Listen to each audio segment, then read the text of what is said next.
Ежедневните тренировки са едно добро начало по пътя към короната. Мис България обаче се нуждае и от здрава кожа. За да се здобият с блестящ тен на лицето, момичетата получиха специална консултация от доктор Бардаров, специалист-дерматолог с дългогодишна практика. Здравейте! Здравейте! Здравейте! Това е доктор Бардаров, той е дерматолог. Ако имаш някакви оплаквания, може да ги споделиш за една консултация. Здравейте! Приятно ми на мен също. Заповядай. Имам оплаквания, примерно, че имам пъпки по лицето, много, които се появиха тук. Установено е, че такова акне може да се получи от млечни продукти, от сладки неща, въглехидрат.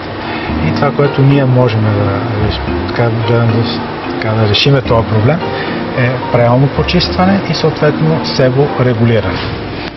Подобно това са фоликулитни изменения, вие се излагате на слънце по принцип. Излагам се, да. Знаем, че има доста те. И това се казва така нареченото майорка акне, има една такава форма, където е свързана с излагане на слънце и се запушват порите. И затова примерно има подходящи продукти, които те са под формата на спрей и го премахват доста бързо.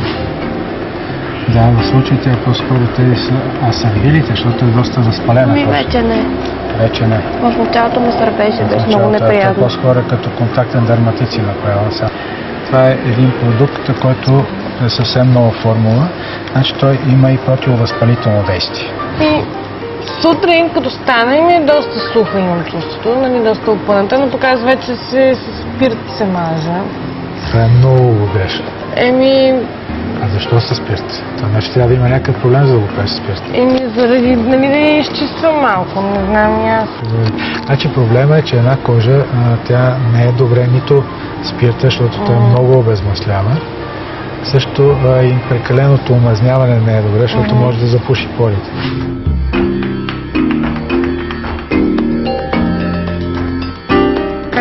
Това в момента е най-модерната епилация, която изобщо се прилага.